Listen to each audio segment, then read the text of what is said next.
Good evening, everyone. Welcome to this Birkbeck Theatre Alumni Annual Lecture. My name is Fintan Walsh, and I'm Professor of Theatre and Performance in the Department of English, Theatre and Creative Writing. Tonight's event intends to celebrate the work of our graduates across all our programmes and also to create opportunities for networking and exchange among our graduates. The programs run. If we could all just turn off our microphones, that would really help too. Thank you very much. So as I was saying, this annual alumni lecture is intended to celebrate the work of our graduates and also to provide opportunities for networking and exchange across our programs, which include a BA Theatre and Drama, BA Theatre and English, MA Text and Performance, MA Dramaturgy, and also the MFA Theatre and Directing. Now, we are delighted to be joined this evening by Diane Page for this year's talk. Diane is a graduate of our MFA Theatre Directing, run by Professor Rob Swain, and also our BA Theatre and Drama Studies programs, run by Dr. Louise Owen.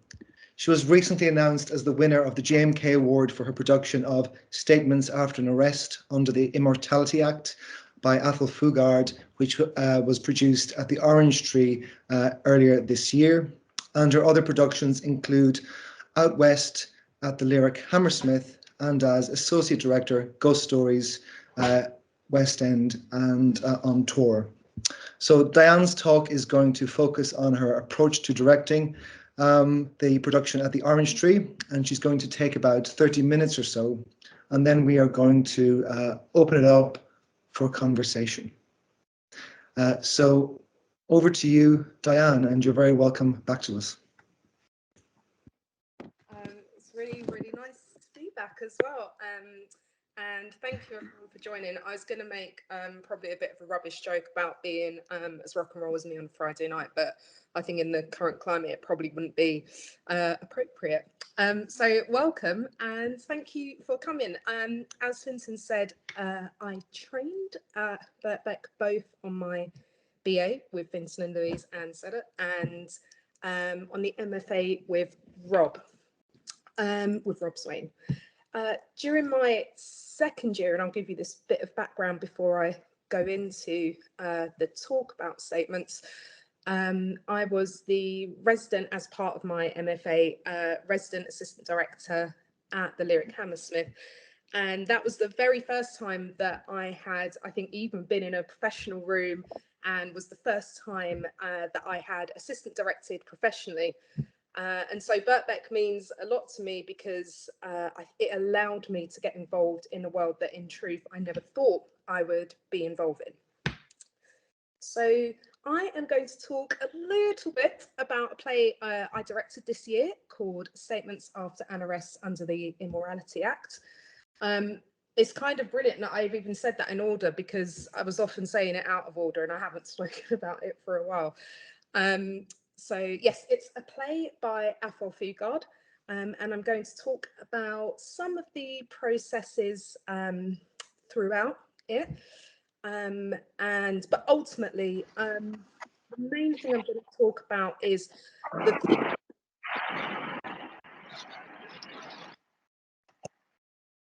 thank you.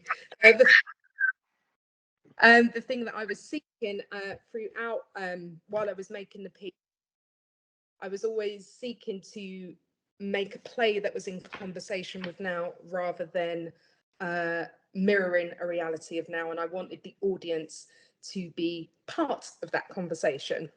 So this year, just to give you a little bit of background, I actually directed two plays. Firstly, I co-directed Out West at the Lyric Hammersmith with Rachel O'Riordan, and who is the Lyric Hammersmith's artistic director. This was their comeback show after the pandemic. Well, the pandemic is still going, whatever, we all know about that. And it was 3 monologues, 3 new pieces of writing, one by Tanika Gupta, one by Simon Stevens and one by Roy Williams. That was the first professional play that I had directed, even though I co-directed it. And it was during rehearsing, no, just before rehearsing for this, that I found out that I had won the 2021 JMK Award, which is named after James Menzies' kitchen. And I won the JMK for my proposal for the second image you can see, Statements After an Arrest Under the Immorality Act by Athol Fugard, which subsequently played at the Orange Tree Theatre. For anyone that's ever applied for the JMK, they will know what a rigorous process it is, and rightly so.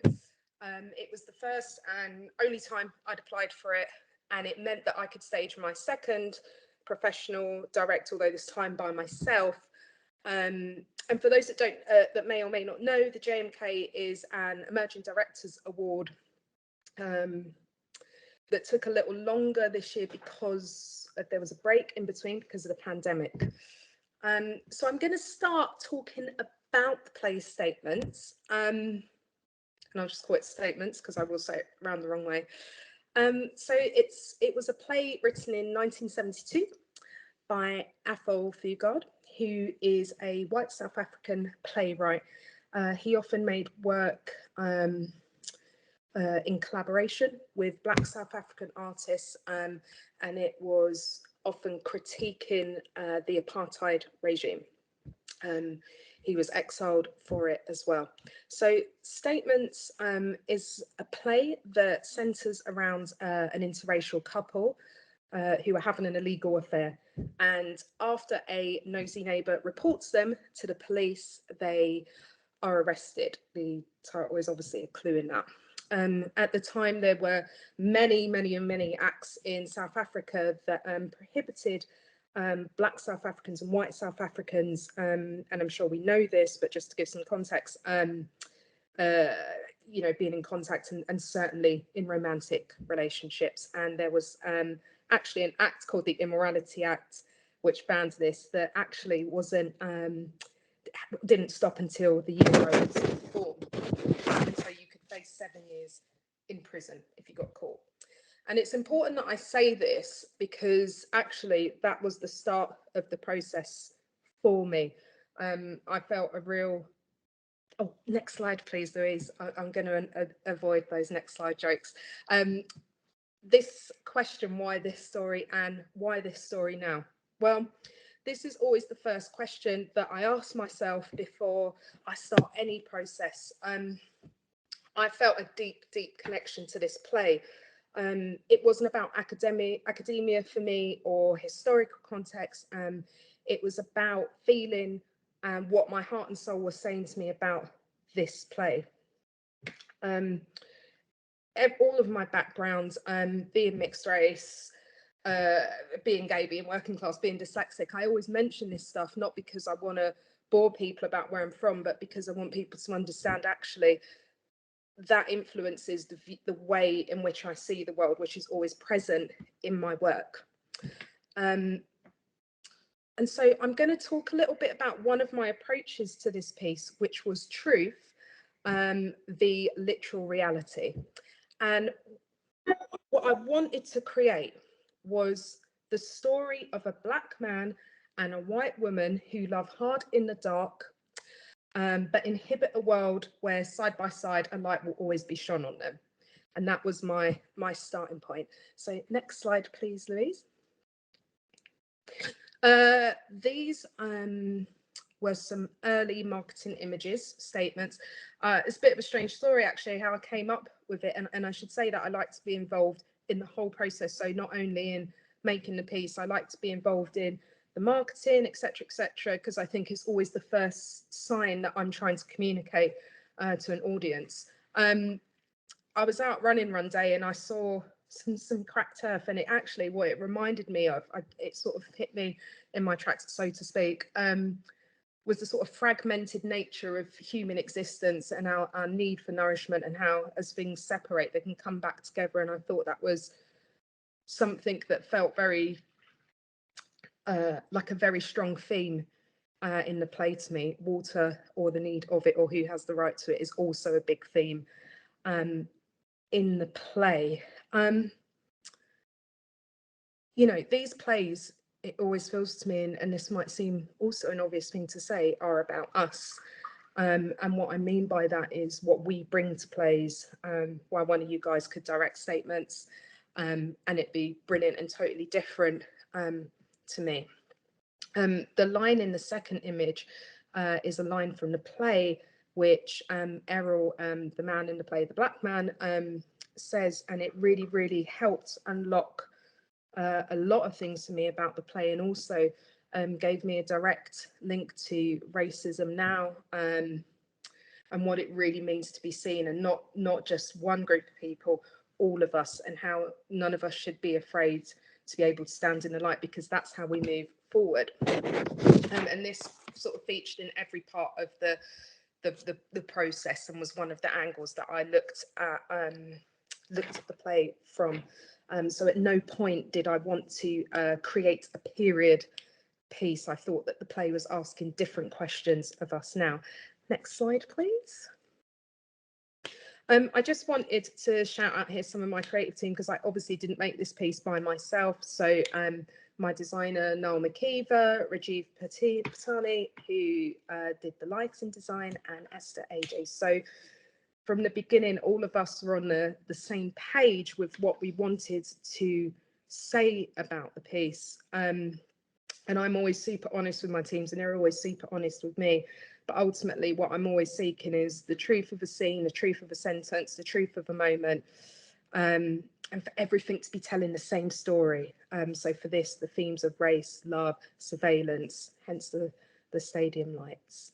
Next slide, please. Oh yes, and this is the orange tree as well, which is beautiful theatre with beautiful people in it, where the play was staged. Next slide, please. So the text. So again, this is, you know, the obvious starting point for me, but everything that I get about a play comes from that. And ultimately, and something I definitely learned while training, was that's what I always try to serve. I won't talk about all the processes because it will take too long, and you may be less interested. But as I say, the angle in which I look at the world now is the angle in which I direct the play from. So this is actually my original script. And these are some of my notes from the first time that I wrote it. And I would show you an annotated script, but I actually gave it to Paul Miller, who's the artistic director of the Orange Tree, and he gave me his original copy from the 80s because he loved this play as much as I do. What I will say about the text is, though, what I tend to do right at the beginning is cut off all the sub ideas. I cut off everything, and I go right to the center of what I think the play is really about in the most simplest terms. And it allows me to focus and then to build on it from there, rather than me having a million different ideas. I just shut all those off because I just want to focus it in one way. Not in one way, obviously, the play is asking hundreds of questions, but I want to angle it and give it that focus. So that's what I do right at the beginning.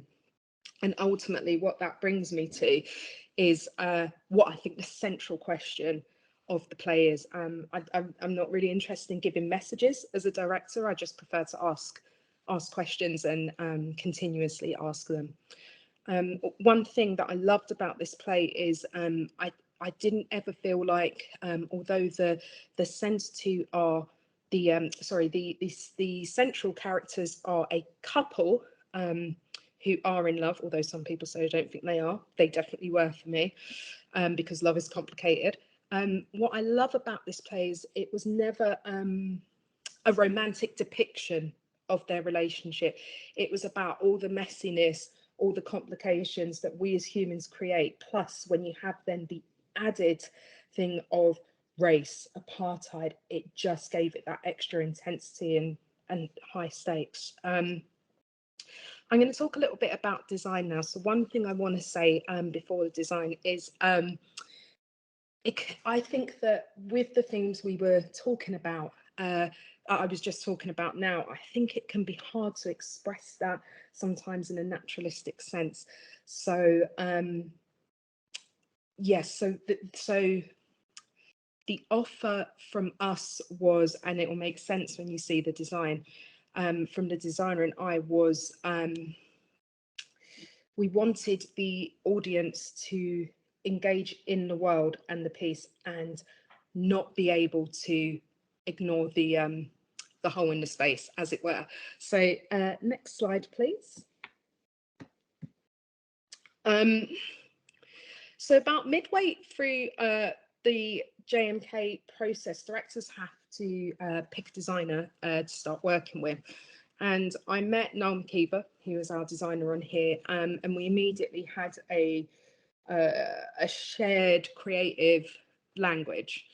And that was really important to me, that we were going in the same direction, because as I say, it's not just me making it.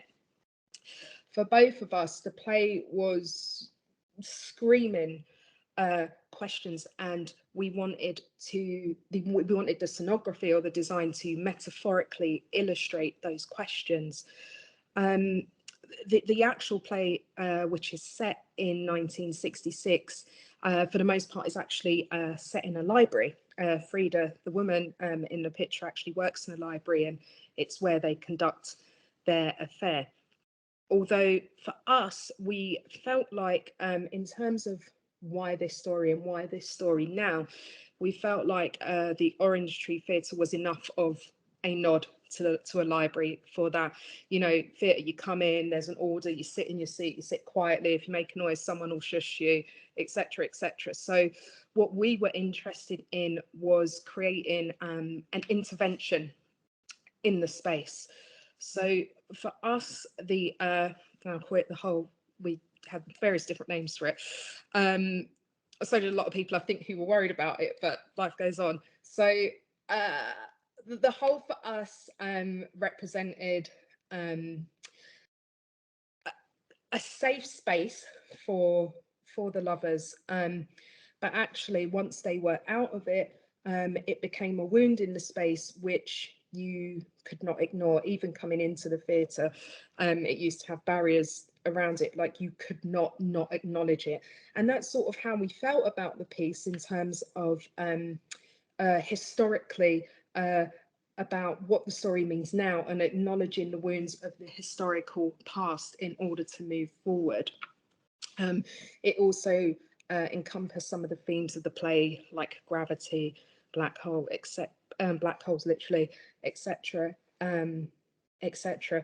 You know, there were times where one of the characters, so the man is called Errol, the woman is called Frida in the play, where one might go in and offer the other one in, or they both might be out. But actually what we did was, it kept them apart for most of the time, which might seem strange for lovers, but actually we felt that the distance between them, in terms of privilege, the fact that Errol's married, actually that is what their life was like. And I think frustratingly for some people, they barely came together.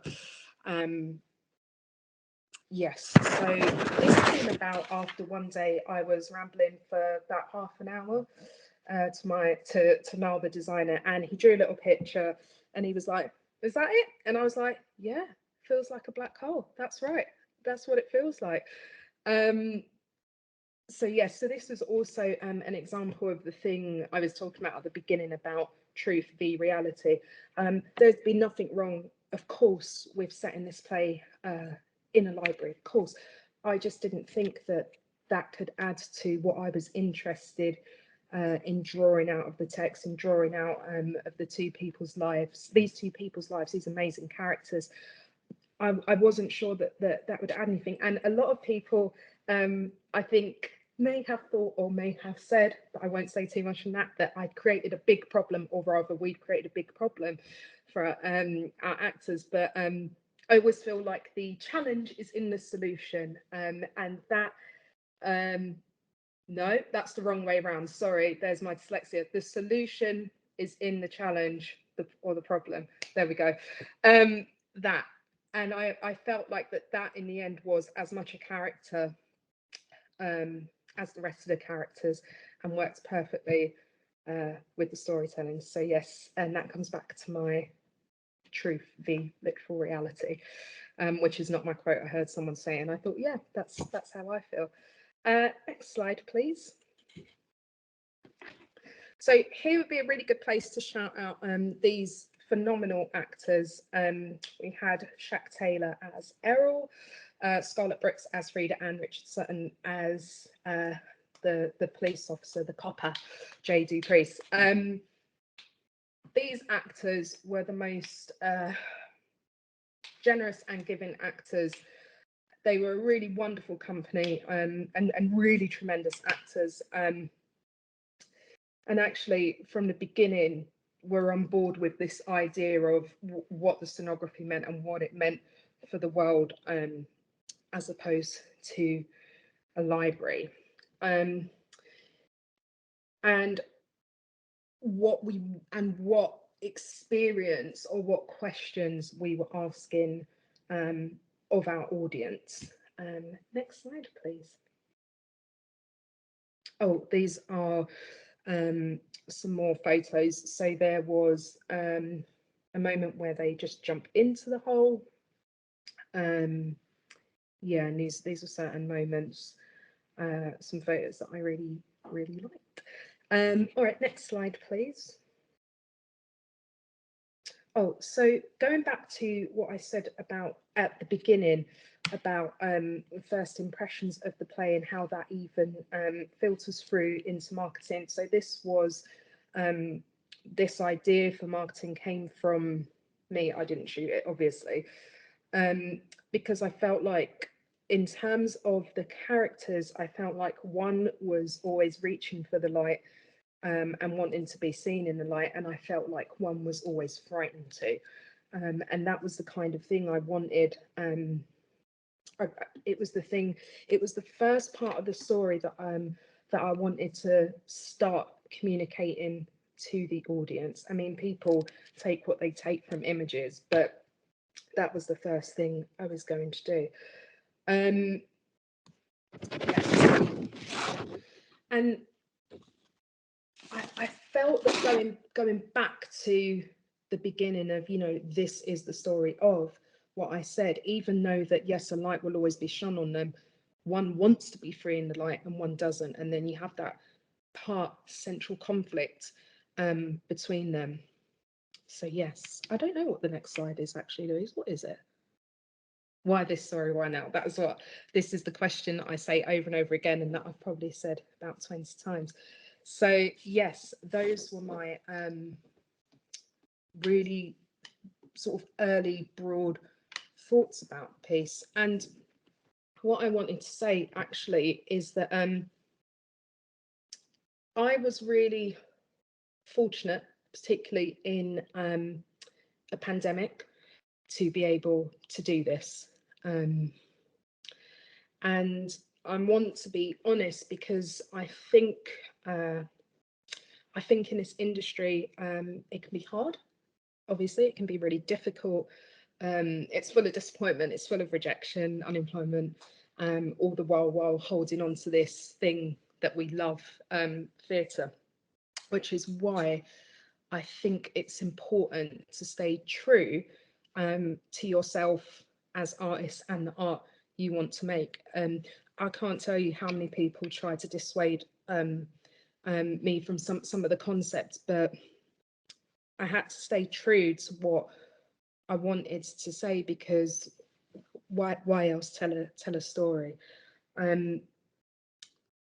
Something else I always have in my mind about work, 3Cs, is choice. It's choice of the play, collaboration with the rest of my team, and clarity, and having the front to go through with it. Up until recently, I would constantly say I was 10 years late. I was 10 years late to do a degree. I was 10 years late into directing. And I've stopped saying that now, because I think everything happens when it's meant to happen. And I think I was defining success on a structure that didn't necessarily suit me or maybe cater to people like me. And the truth is, I guess I always knew what I wanted to do. I think I just didn't know how to do it. But all the time I wasn't doing it was training as well. So I think our whole lives are training for the work we want to make. And I think that we should always go with the truth of what we want to make, and never ever someone else's reality. And sometimes that can feel like an uphill battle, but our truth can only ever come from us. And I think that's the thing that we have that no one else has. So that was how I wanted to end. So I hope there was some interesting things for you. Thank you for listening.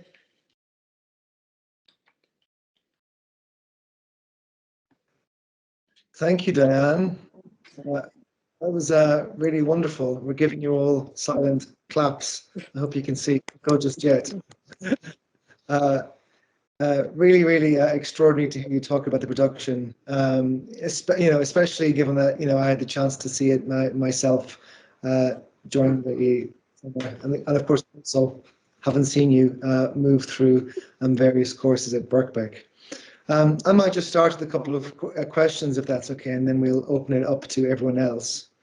One of the words that kept chiming for me as you were speaking was the word truth. And I was wondering, what does truth sound, look, feel like for you when it comes to deciding on a script, or when it comes to assembling a team, or when it comes to isolating the thing that you think this play is really about, or your production will be about? Yeah, I think it's first of all, I have to be honest with myself, and I have to be then honest with the piece. And when I say honest with myself, when I talk about like all of those things influencing how I see the world, that's true. But although I suppose in a sense the work I want to make is autobiographical in a sense, because it's the way I view the world, it's not about me. So I have to be careful that those things don't taint the thing, and the play is what it is. And sure, I can re-angle some things or think what things mean now, but when I say truth, it's the truth and honesty of the world and the piece and what I think the writer's intention are.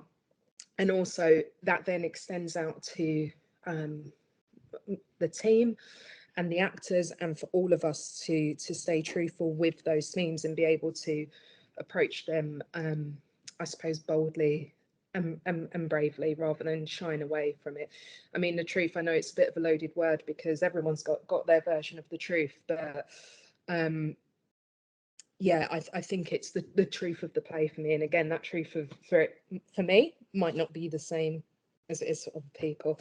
And also it's me connecting that then to wider questions of the play and what it means now. So what our truth is, kind of marrying the thing of what I think the truth of those themes and subjects are now with say a play like this that's written in 72 and set in 66. So yeah.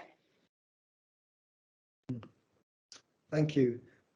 Something else I was really struck by in your discussion of the production was your kind of repeated emphasis on collaboration and kind of mentioning all the people you work with. Could you tell us a little bit about how you see your role as a director work with some of the other roles on the creative team, and how you kind of manage those relationships and how they all sort of fit together? So I worked really closely with the designer, and like I say, because he was part of the process from super early on. Yeah, I mean, at the beginning, it starts with me and the text. And then what I do is everything that grows from there. But what I like, my team have to be on the same page, so to speak. And within that, though, I want to hear their ideas, because at the end of the day, Esther, who did our sound, who did an incredible job, she will have her own ideas. So that play will mean she may find things in the play that I haven't found, but ultimately it's my job to give them that vision so that they can follow. But once they do, I want them to go and create. I'm not a director that has to hear everything or see every lightning state for every process. I want them, they're artists, I want them to go and create. But I think as long as we're all heading to the same place, that's all that matters to me. How they want to manifest it, I don't mind. For me, and I think Louise too, we went to see it together. It was my first play post-lockdown, I think. And I think the first productions that came out after lockdown were kind of interesting just to observe. You know, it seems like there was plenty of entertainment, kind of light stuff, comedies. There was some kind of family stuff. It seemed like there was quite a few plays as well dealing with HIV/AIDS. There seemed to be kind of various ways in which different theatre companies decided to kind of respond to or break free from the pandemic in months. Could you just tell us a little bit more about why, you know, this was a play that you chose and you were kind of connected to because of its themes of love and racism, but also what was it about that particular moment, kind of post-pandemic, that you thought it somehow was a kind of an important intervention at that stage? Yeah, of course. Actually, I forgot to mention that. I've just remembered actually that what I meant to say was that at the time when I picked this play was just after the Black Lives Matter protests. Sorry, well, globally, in the UK, which I went to as well. So there was something that I remember. I was sat there one day and I was watching it, and I went, how are we still having these conversations? Like, my nan came over from Jamaica in the 50s. I was like, oh my God, she must just think, you know, this is still happening now. And then it struck me as well. And it was at the same time reading this play where I was like, history literally has a way of saying to us, you know, warning, or this is going to happen, warning. And sometimes, and most of the time, generationally, I suppose, that's exactly what we regard as history. And we move on, and then we find ourselves in not necessarily repeated, but in similar situations. So that made the piece more poignant. The other thing that made it really poignant for me was that, you know, apartheid in South Africa, and there are various human rights abuses around the world, obviously still going on, wasn't that long ago. And then I thought that partnered with literally still going out to protests for rights, it just felt like that's what I mean by I didn't want it to be this period piece where people go, gosh, that's really sad, or oh gosh, can you believe this happened? It's like, you know, we should be trying to move forward and avoid those things later. And I've got no doubt that in 10 years time we'll still be, unfortunately, maybe not, having those protests. So yeah, that was the thing that made it really, really poignant. Mm-hmm. Thank you, Diane. I'm going to invite others to ask you questions now too. Feel free to, you know, raise your hand or to type something into the little message box too, if you would like to ask Diane anything at all.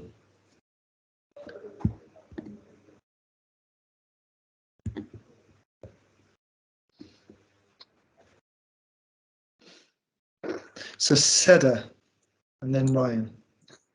Hi, a quick question, Diane. Thank you for your amazing talk. Let me lower my hand before I forget.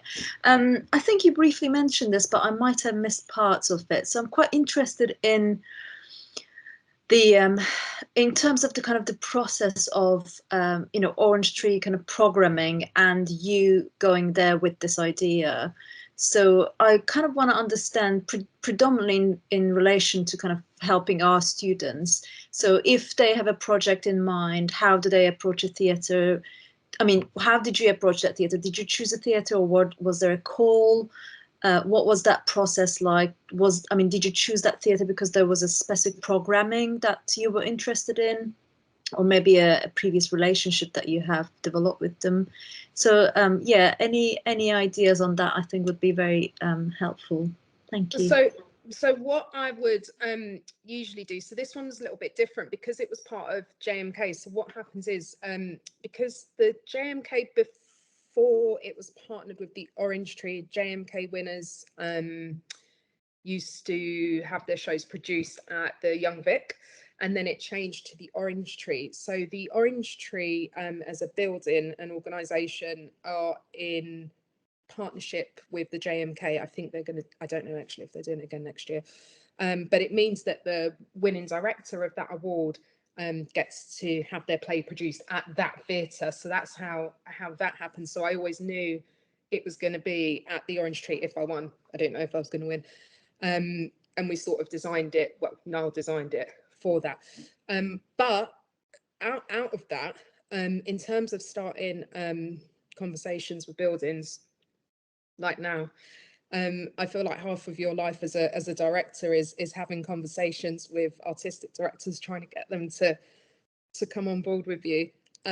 So yeah, in terms of that, if that hadn't have happened with the JMK, I guess like it's inviting artistic directors to see your work, making contact with them, seeing if you can get a coffee, and I suppose starting a relationship. I remember when I did the MFA, was it Sulema said it was like dating, starting relationships with theatres and artistic directors, and some are for you and some are not, and you are for some and you're not for some. So that's what I would say. So this was a little bit different because I always knew it was going to be there, but other than that, I would try and start, yeah, and always invite people to see your work.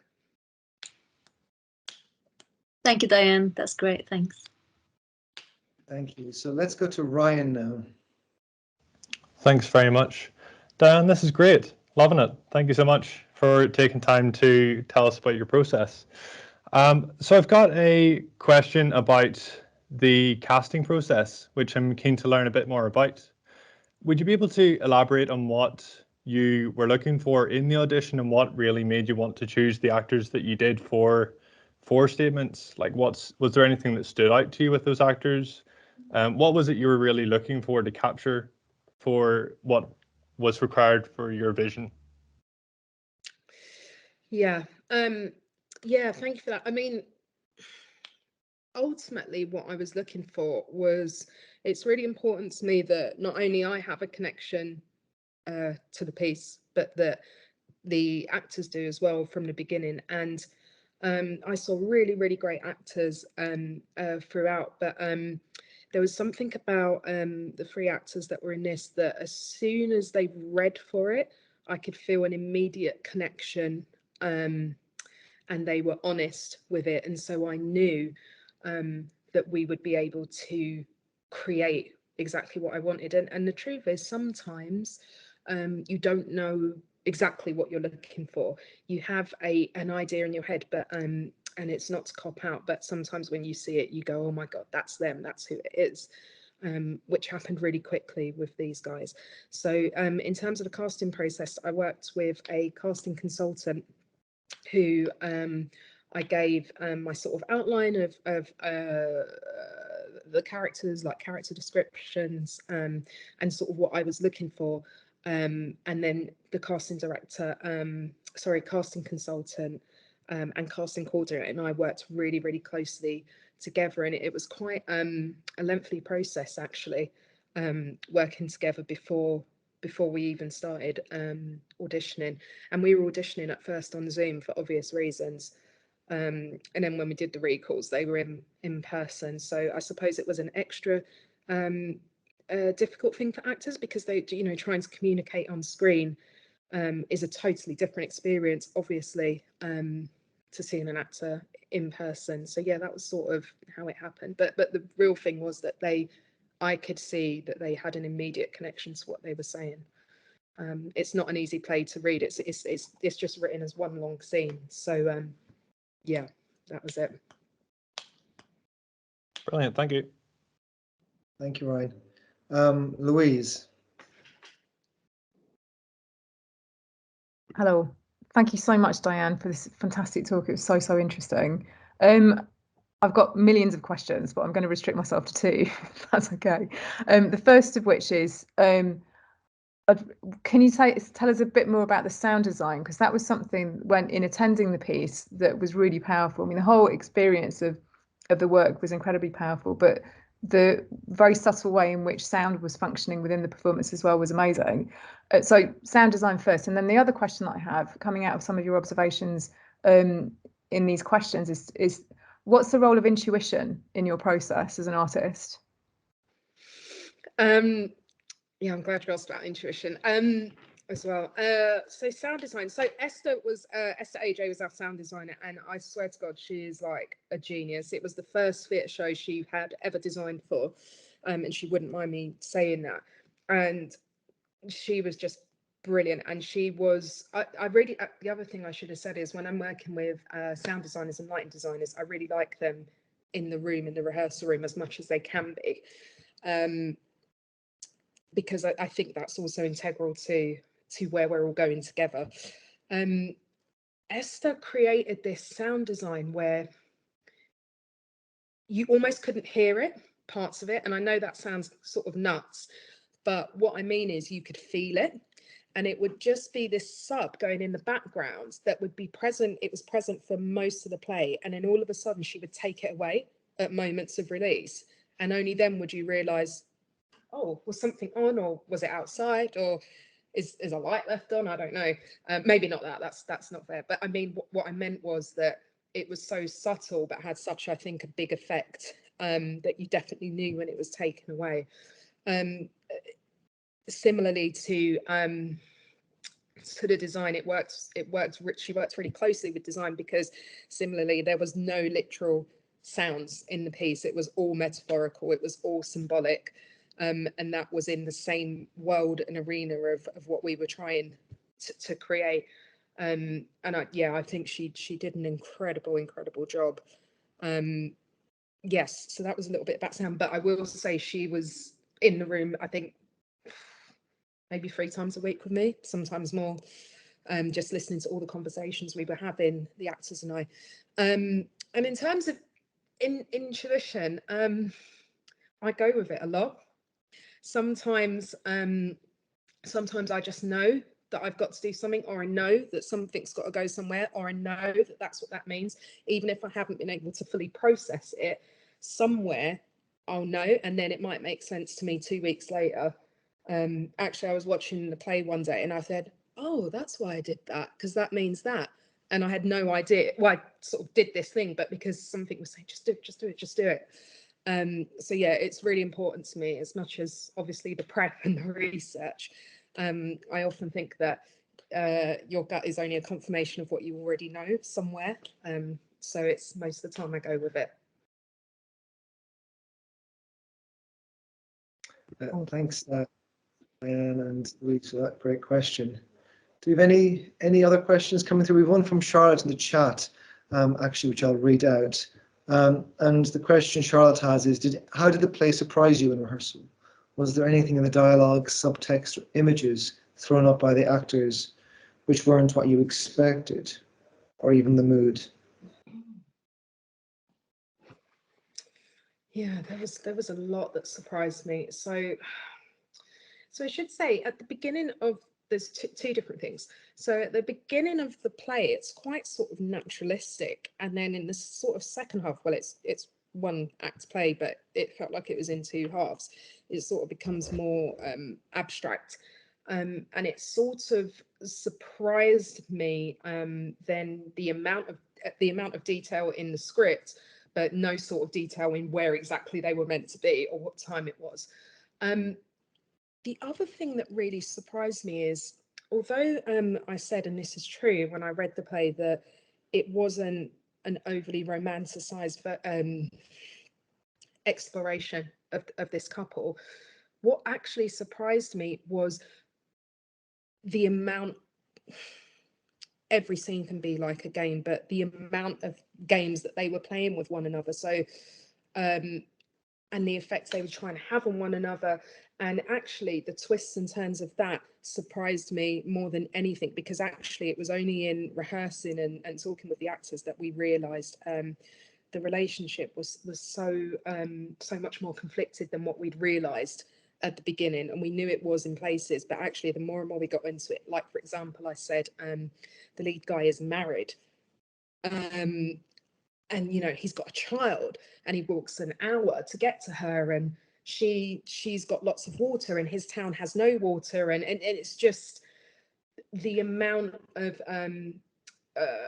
tension between them. I knew anyway when I read it, but actually it was only in rehearsing that I was like, God, it is literally every other line. There was never a minute to relax, basically. So that took me by surprise. Thanks, Diane. And to Charlotte for the question. And I think we'll take one last question from Rob Swain. Hi, Diane. Thanks for that. That was great. I really enjoyed it. It was a really good journey of your process. It was really clearly laid out. Thank you for that. I just wondered where that process is gonna take you. I just wondered, particularly as you worked on Out West, which was 3 new commissions, and this was, as it were, a modern classic. I just wondered, either, not both, but either, has it given you an appetite to work on plays that you hadn't worked on, thought about reading and working on before, or has it given you an appetite to work in a different way with collaborators in the future? Yeah, I think it's given me more of an appetite to, I think maybe before this I might have thought of it as more of a solo journey, as in just me. But actually, and no, that's not fair. I mean, solo as in, yeah, as always collaborative, but I think I thought it was more of a solo journey. Now working with the team, that's why I was talking about them, because it has to take all of us, and we're all integral to that storytelling and all of those signs. So actually going forward, it's, of course, it's my vision and my ideas, but actually going forward, it would always be that it's us together, which I think when you think of how directors work, sometimes it can feel like quite a lonely existence. So that I want, like, to me, like, the lighting design has to be as important as the actor choices as well. Do you know what I mean? Unless you're working in a place that doesn't have lighting design, then obviously it's different. So yeah, that's what I think. What did you ask me about the modern classic? No, I just wondered if it's because in a sense you had to choose this play because of the GMK process, but I just wondered if, as well as working on new writing as you've done at the Lyric, it's actually given you an appetite to reimagine some classics that have maybe been neglected. I mean, it's, you know, Statements is a wonderful, iconic play for somebody of my era, but it's great to see it actually reimagined by somebody of your generation as well. I just wondered if it's given you an appetite to actually go through the back catalogue. Indeed. So actually, I was thinking about this the other day. I wrote my, sorry to be boring, I wrote my undergrad essay on reimagining classics and adapting classics, and it's something I had to go back and read. Some of it's dreadful, but still, yes, so it's given me that. Yes, it's a good question, because I'm always interested in what those stories mean now. So I'm never interested in trying to recreate period pieces, but I'm also not interested in trying to fit, what's it, square pegs through round, whatever that saying is.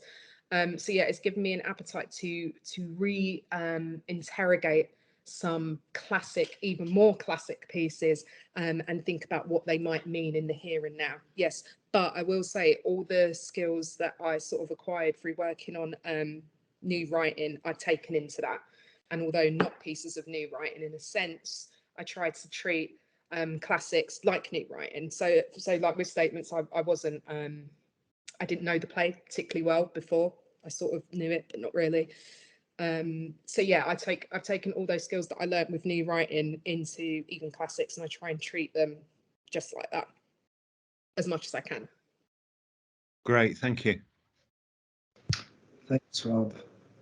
There's nothing boring about undergraduate essays. That's an opportunity, though, to you know, maybe you can allow us to, you know, indulge ourselves for a moment with one more question. I'm no sorry that mine might have been a bit boring, not that they are boring. When I read back, I was like, I know what you meant, but, you know, interestingly, sometimes you discover at various stages of your life, including as a researcher, that sometimes the seeds of interest you have 20 years later were sewn first in an undergraduate essay, even if there are kind of some terrible parts in it. But I just wanted to kind of ask you to indulge us for a little bit, and maybe speak to us a little bit more about what it was about your experience in Birkbeck specifically that prepared you for the career that you now have. Obviously, you've been through our undergraduate and postgraduate programs. What was it specifically about Birkbeck that you think prepared you for what you're doing now? I think in regards to the undergrad, it just gave me the space to be able to be exposed to ideas and practitioners that I never, ever, ever would have been exposed to, or had the space, I think, to explore. And also it gave me the environment to be able to write very bad essays, work out some ideas, and actually what that did for me, having all those things around me, I think it helped me get to work. And I'm not even fully formed, I think, as an artist. I don't think you're ever fully formed, but it helped me get to, I think, what my ideas are, or the art that I want to make.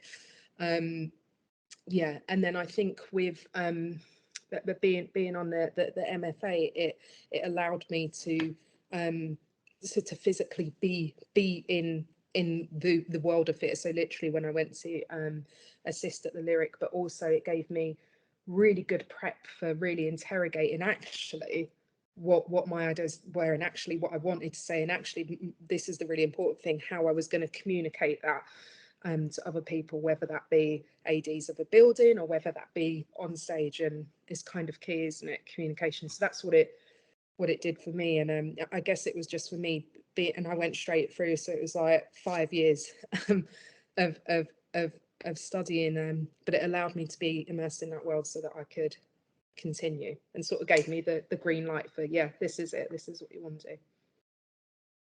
You said you felt that you were 10 years too late starting. Obviously, one of the things that we're keen on is, encouraging people to think that, it's never too late to pursue your education. By the end, did you feel like it was 10 years too late, or was it 10 years?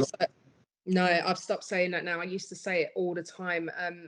Yeah, I mentioned it, I think, because I think we can have ideas of where we're meant to be by what age and what we should have achieved and what we should be doing, that I think don't suit everyone. And I think they're sort of things that are unwritten things. So I think when I started uni, I was like, oh my God, I'm so late. But actually it happened at the right time. And I was only saying that, I was still saying 10 years late up until like a month ago. But I've stopped saying it now because it happened at the right time, and I definitely wouldn't be the director I am now. I definitely wouldn't have won the JMK. So I think everything happened at the right time. It was meant to, and I think that is what Birkbeck does so well, especially because, like, especially on the undergrad, I worked the whole way through, you know what I mean? So it just made being getting an education at university more accessible, I think. So yeah. Thanks, Diane. Well, we're very proud of all our graduates, and I can see a lot of them here with us this evening. And I can see Julie here is on my screen with colleagues. Hi, Julie. Lovely to see you. But tonight we're especially proud of you for all that you've done, and excited about all that you continue to do, Diane. Thank you so much for coming to speak to us and to share your experience of directing. And we look forward to seeing what you do next. And thanks to everyone. Indeed, we do. Thank you for having me. Thank you, and good evening, everyone else who's joined us. Thanks for joining, everyone.